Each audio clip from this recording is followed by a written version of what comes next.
Really tough game for us headed on the road to play Wichita State. They're coming off a great win on the road at South Florida. And so we know what kind of environment we're going into Wednesday night. A team that's extremely talented, great size, shoots the ball and rebounds the ball. So we got our work cut out for us. Coach, how have you adjusted the team's mindset? You are getting better. Maybe the wins aren't there, so how have you just kind of kept their head up? Staying consistent, Stephen, staying consistent with what we do every day. I mean, our preparation, whether it's in the film room, extra work, in practice, even in the locker room right after the game, just staying consistent with where we got to continue to get better. This group has got great fight. Their mindsets have been really strong. I've called them warriors many times.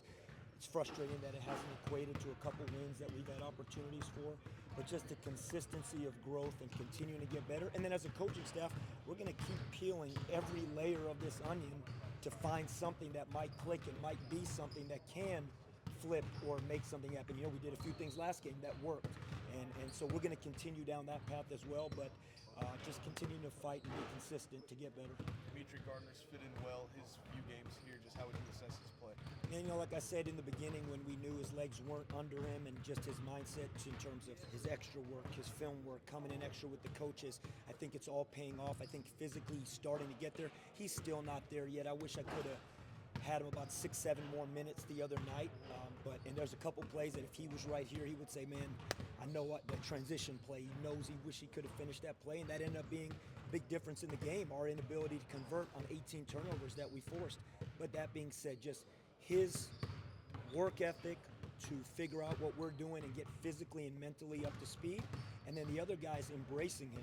They have really embraced him at a high level, and I think it's been a nice fit, and I think he's just going to get better. Coach, Eli struggled earlier in the season. He has the injury, comes back, and now he's kind of the player he was advertised as. What clicked for him while he was away from the game? Well, maybe sometimes when you do step away and you get a chance to watch what's happening, that helped. It still was his first season here with us, and early in the season, maybe he was struggling offensively, but he still was rebounding and he still was playing defense in terms of he's a high IQ defender. I think what happened was he stepped away. He has seen what's going on. The issue is, as good as he's done, he still can't practice. He doesn't practice ever. I know he can't practice him. He just plays in the game, and that's been a challenge. He's a tough sucker. He is fighting through. We can see it. You can see the grimace on his face. It's hard to get in elite shape when you can't practice. He's still dealing with a little bit with the injury. So a lot of credit to him in terms of his fight and spirit to be productive. But I tell you, he's even a way better player than we're seeing right now. I still think we're just seeing a shell of Eli DeLaurier. For these next two games, what are you looking for from your team to know that they're getting better? Well, it's a great question, and I think something very specific that we have been hurt over the last two games is our three-point shooting defense.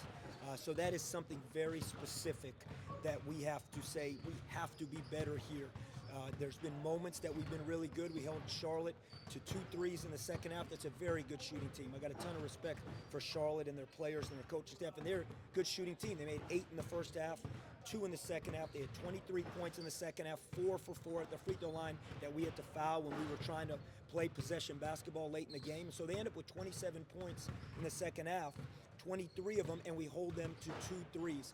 Our three-point defense has to be what it was in the second half, and that's what we're looking for versus Wichita and on this 2-game road swing. You guys played a fairly clean game. Last game, 12 fouls, 5 turnovers. How do you carry that into the road trip? Man, it'd be awesome if we could. We had 5 turnovers. We forced 18, and our 5th turnover is a Reed casing a legal screen that Corey Calker hit the 3 coming off the screen. He hit that 3, which would have been a huge possession, and they call Reed on the roll, and that's a turnover. So really, your 4 turnovers that are non-offensive fouls or dead ball turnovers. So that was a clean. It's an area we want to be better.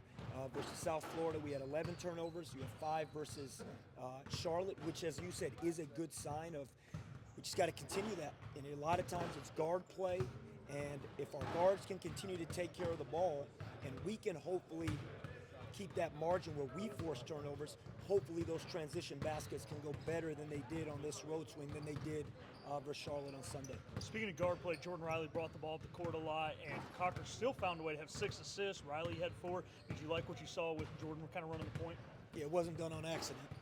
That was a design that we obviously had worked on for 2 days. That was something very specifically to try and help our offense and try and help Corey and Isaiah, and I thought that it worked, and we'll continue to build on that. I think Jordan all year has done such a good job shouldering so much weight and having so many eyes of the defense on him that I thought he did a really nice job initiating, getting other guys going. He had 4 assists, as you said. Corey had 6 assists, and we want to build on that. And Corey took a big step the other day, and that's the Corey Calker that we believe is going to be the point guard and the guard in this program. We haven't told you since Jay was shut down. Just walk us through that conversation, how tough it was, kind of taking that news to him. I'll be totally honest with you, Steven. It's been so tough all season. From the day after the first game of the season, from the day after that Georgia Southern win, it just turned out to be a good win. They're having a nice season. You know, we have Jay that game. Our rotation is what we expected, and even without Dahi and Trevor, to be honest. But Jay in the lineup, what he did versatility-wise, we scored 92 points that game. From that point on, he was never Jay Woodard.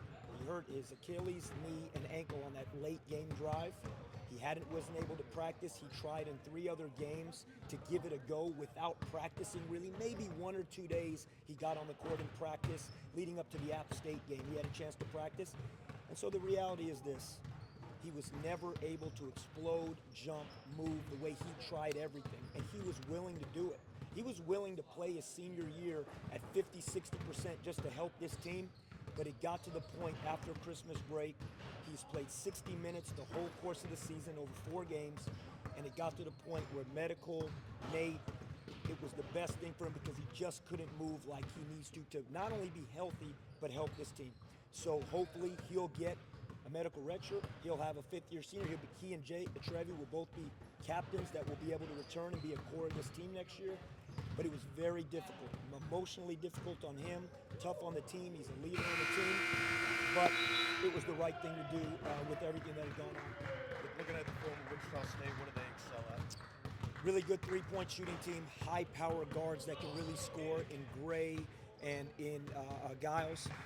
We know their team well. We recruited several of their players, Giles, Berg, their size up front. So their shooting and their offensive rebounding is elite in this league. They shoot 37% from 3 on the season. They're the number 1 rebounding and offensive rebounding team. Great combination. Karan Boyd at the 3 is very dynamic scorer. So their shooting, athleticism, and rebounding is high level, and it's going to be a real task for us. Anything else? Thanks, guys. Thank you, guys.